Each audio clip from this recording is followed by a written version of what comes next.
So thanks for having me. My name is Mo. Thank you for coming out on a very wet and windy Tuesday night to come and listen to a talk about how to raise private investor finance. A little bit more audience participation. Who here has raised private investor finance or thinks they might need to for their property investment and development journey? Okay, so a few of you. So there's loads of reasons why you might need to raise finance, so I'm going to go through some of those and give you my top 10 tips on how you can either start raising private investor finance or boost what you're already doing. So essentially, no matter how much money you start with, you're going to run out, and that's sort of the whole point around raising private investor finance. Even if you start with 10 million quid, you're going to do a load of projects and you're going to run out of money, you're going to start to want to work with other people. So let's go through it. So this is some of the projects that we've done, commercial to residential conversions. And the reason for showing you this slide really was to go through give you an idea of the kind of figures you sort of need to be thinking about if you want to do these kind of projects. For some of you, you might just be starting and you might be like, right, I want to do this in the future. For some of you, you might be already doing stuff like this. We actually use Crowd Property for all of our, which is over there on that banner. They've been fantastic. We've used them on all our commercial to residential conversion projects. They'll provide the senior debt, so they'll provide the main bulk of the finance, but then we are responsible for putting in a load of money, so that will be our own money and then also investors' money as well. So the figures I'm going to share are the kind of investors' money and our money that we have to put into these deals, and then in addition to that, you'd work with someone like Crowd Property or with a bridging lender or a development finance lender that would give you sort of the bulk of the money. So the first one there is a former non-conformist chapel in Plymouth. That was a former non-conformist chapel. We converted it into 30 HMO rooms across 6 flats. That's grade 2 listed. That one we needed about 300k to put into that one. The next one along Orchard House is a former care home in Crediton, which is in Devon. Converted that into 22 apartments that we sold. We held on to the first one.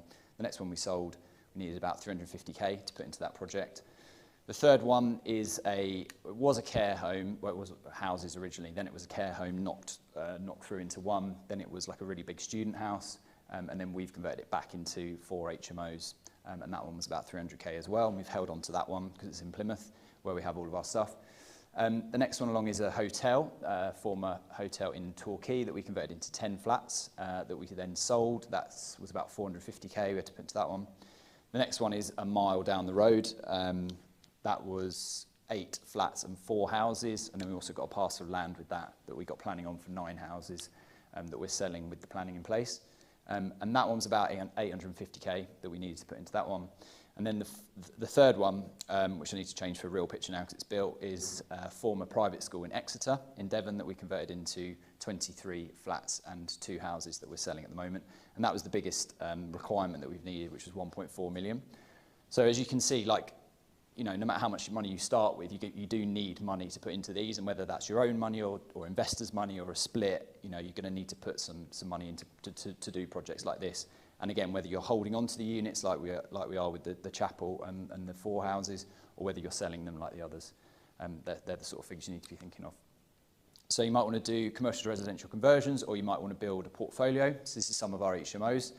This one up here is 11 Moorview Terrace, and I brought this along. I found this. This is the first ever investor pack / business plan that I did for my mum, which was my first investor. So very lucky that she lent me 15k to get started on our property journey. So if you want to read that in the break, I've also got my contact details on there as well. I have got to leave after the break, but if you don't get a chance to speak to me, take a picture and drop me a message. I know, exactly, yeah. This was 2010, so this was the height of. Obviously, it'd be like on Canva now. It'd look really nice. It's quite funny, some of the stuff in there, so have a read of that.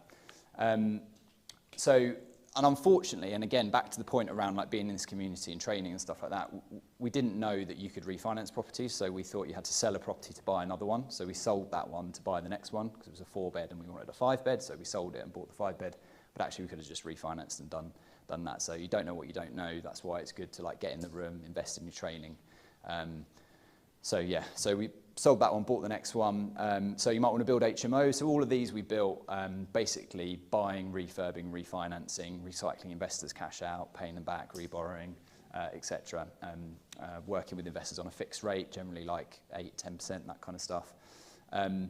So HMOs, or you might want to do a commercial. So that's our office that we lease from our business partner who owns it in his SAS, so he owns it in his pension, because a pension can hold commercial property. He leases it to us. We had to spend about 80k fitting it out. We've got our own office in there for our lettings business, and then we also sublet out some of the other offices and hot desking and stuff in there. So we needed about 80k for that, so that was on private investor finance that we got that, and then the rental income that we get basically services the interest, and that's another HMO we just bought, currently refurbing in London. So that was sort of individual investors, working with individual investors, fixed interest rate to build HMOs and do other stuff.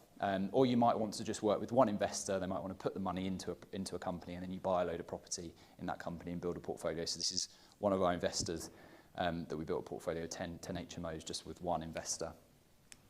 Cool. Okay. So there's quite a lot of information. It's probably actually like a 35, 40-minute talk. So definitely write stuff down, get your phone, pens and paper out, and I'll go through 10 top tips. And if you've got any questions, hopefully there'll be a bit of time for questions at the end. So the first thing is strategy. So start with the end in mind, and this is true in all property, it's true in life, like it's true in everything you do, but particularly in investor relations. Just start with why, start with the end in mind. So if you're going to go out and meet investors and they're going to say, okay, why do you need the money?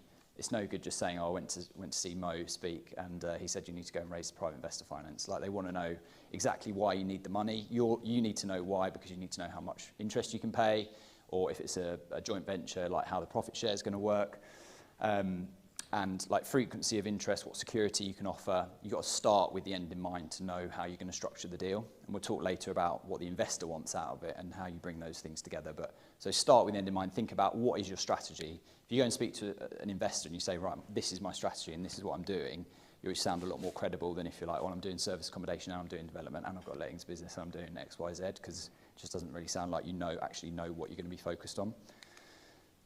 Types. So there's sort of varying levels of expertise in the room. So you've got some beginners and some more experienced people. Essentially, what we do is we borrow money on a fixed interest rate basis to put into projects that we hold on to. So where we're doing our own portfolio building, so like HMOs and stuff like that. That will just be, we'll borrow it on 6%, 8%, 5%, 10%, you know, depending on the market and the investor. And one of the key questions that people usually ask is how much interest do you pay? So we can answer that maybe at the end if anyone wants to know. And then where we're doing more complicated deals, where it's like a profit share deal, where it's a development, there's risk involved, that will be on like a profit share. So you want to work with more sophisticated people that understand like risk reward, and generally those will be on like a profit share, so they won't get a fixed interest rate. But if the project does well, they do well. If the project doesn't do well, they don't do as well, etc. As you get more advanced and you speak to more sophisticated investors, you need to talk in like terms of like mezzanine finance, common equity, preferred equity. There's a lot more like sophisticated language that you'll use, but as you get developed as a, you know, working with investors, you get that sort of lingo to work with. But for today, generally what we've done, fixed interest rate for portfolio building and profit share JV for development deals and stuff like that. And a lot of people have got tripped up by borrowing money on a fixed interest rate, putting it into like more risky development deals. The investors didn't know what they were sort of investing in, and then it's all fallen over. And people in the room that have been in the game sort of longer will know those kind of horror stories. So try and keep those things separate would be my advice. Networking. So networking is both physical in the room. So what you're doing now is fantastic, giving up your evenings to come and meet people locally. Local in-person networking is great because you've got common interests. You like to talk about the local market, you can meet local investors, all that kind of stuff. That's really, really good. But you're going to hit a ceiling of like how many networking meetings can you physically go to in a month? How many people can you have one-to-one chats with? So the other part of networking is to actually use some leverage and get your social media profiles up and running and just document what you're doing. It doesn't have to be too complicated. If you don't like being in front of the camera, you can just like take pictures or videos of the stuff you're doing, you know, the projects that you've got and the work that's going on, or even just like what it might feel like. Has anyone had it where you've like put a post up and you've had no engagement and no one's liked it except your mum? Anyone had that? Yeah, we've all been there. My main comment would be just keep going, because I had that when we first started, and it's just about consistency, and it's better to just do one post a week and do that for 5 years than to do like 3 posts a day for a month and then don't do anything. It's just that consistency, documenting your journey. We'll talk a bit later about the ratio of like documenting versus asking. but just keep going, even if you feel like you're not getting any engagement, you're not getting any likes, you're not getting any shares, just keep going. Because there will be people in your network that are watching, like watchers or lurkers, you might call them, and they're watching you, and you won't hear anything from them. You won't even know that they're watching, but then at some point in the future, they'll reach out, and you might be able to do business with them. So this is one example that we got. So this was November 2016. All right, fella, come January, I'm going to have another boatload of cash to stash somewhere, which sounds dodgy, but it was actually legitimate. Talk to me about mortgage property from the hands-off investor perspective, and then drop me an email.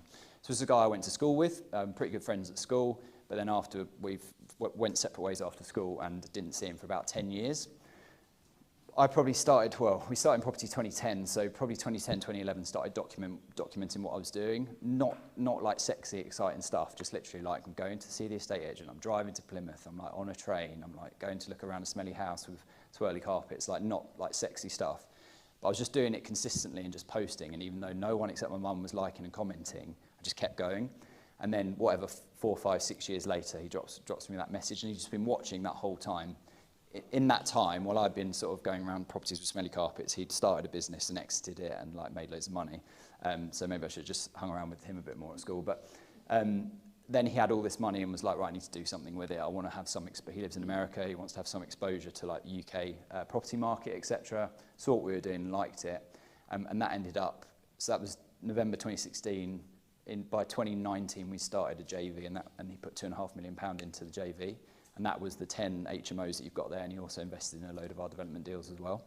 And that was just literally from just posting online. Obviously, I already had some elements of like know, like, trust because I went to school with him, and like, he knows where I live, and he knows my family and all that stuff. So there's a hurdle there already that you've got over. But I always talk about investor relations like the rings of an onion, and you're going to start with the people that are closest to you. Like they know you, they like you, they trust you. It's going to be your friends, your family, your colleagues, potentially people in this room. Those are likely to be your first investors. For most people, they're your first investors.